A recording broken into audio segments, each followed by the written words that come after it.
500% প্রজ্ঞাপন বাতিল হয়েছে, একই প্রক্রিয়ায় আবার 5% প্রজ্ঞাপন বাতিল হবে নিঃসন্দেহে।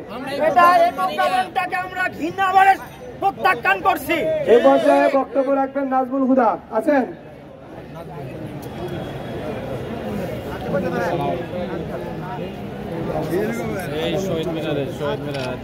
ময়মনসিংহ থেকে গাড়ি আসছিল, ত্রিশাল আটকাইছে, এখন গাজীপুর আটকাই দিচ্ছে। গাড়ি আটকাই দিচ্ছে। আজিজুর রহমান,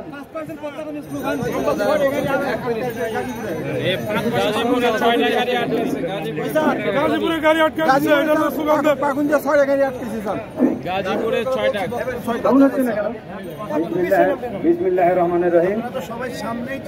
ঢাকা কেন্দ্রীয় শহীদ মিনারে উপস্থিত সম্মানিত ক্ষুধার্ত এবং অবহেলিত এমপিএভুক্ত শিক্ষক কর্মচারী ভাই বোনেরা আমরা আমাদের একটি দাবি যে আমরা 500 টাকা চিকিৎসা ভাতা পাই, 1000 টাকা বাড়ি ভাড়া পাই, যেটা পৃথিবীর ইতিহাসে কোনো দেশে নেই।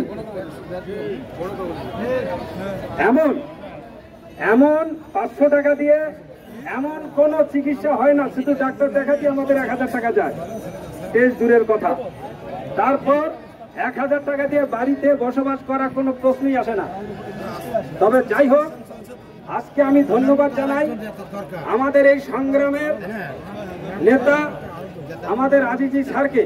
তিনি আমাদের 6 লক্ষ শিক্ষকের এই যে চিকিৎসা ভাতার ব্যথাটা এবং বাড়ি ভাড়ার যে যন্ত্রণা, উৎসব ভাতার যে যন্ত্রণা, এইটা মাথায় রেখে উনি এমন একটি ন্যূনতম দাবি পেশ করেছেন যেটা সরকারের পক্ষে অপারগতার কিছু নেই। এবং ওনার এই উপস্থাপনায় সমস্ত রাজনৈতিক সকল পেশাজীবী মহল আমাদের আন্দোলনকে সহযোগিতা করে যাচ্ছে, সমর্থন করে যাচ্ছে। কিন্তু আপনারা জানেন, যদি আপনারা হাল ছাড়েন তাহলে হেরেই গেলাম আমরা।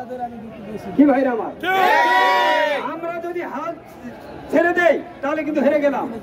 সরকার বুঝতে পারছে যে শিক্ষক, সমস্ত বাংলাদেশের শিক্ষক এক হয়েছে এবং তারা বদ্ধপরিকর। তারা এই আন্দোলন, তারা জীবন দিতে প্রস্তুত, কিন্তু আন্দোলন থেকে তারা পিছু হটবে না। তাই যদি না হয়, ঝালকাঠি শিক্ষকদের আটকে দেওয়া হচ্ছে, সিলেটের শিক্ষকদের আটকে দেওয়া হচ্ছে। আপনারা যখনই বুঝবেন আপনার সফলতার দিকে তার প্রান্তে, তখন আপনার শত্রু গলাবে, ষড়যন্ত্র হবে। সেই ষড়যন্ত্রকে আমরা বেচাকার করে এই শহীদ মিনারে আমরা জীবন দিয়ে হলেও আমরা আমাদের দাবি আদায় করে নিয়ে ঘরে ফিরবো, এই আশাবাদ ব্যক্ত করে আমি কথা শেষ করছি। আসসালামু আলাইকুম।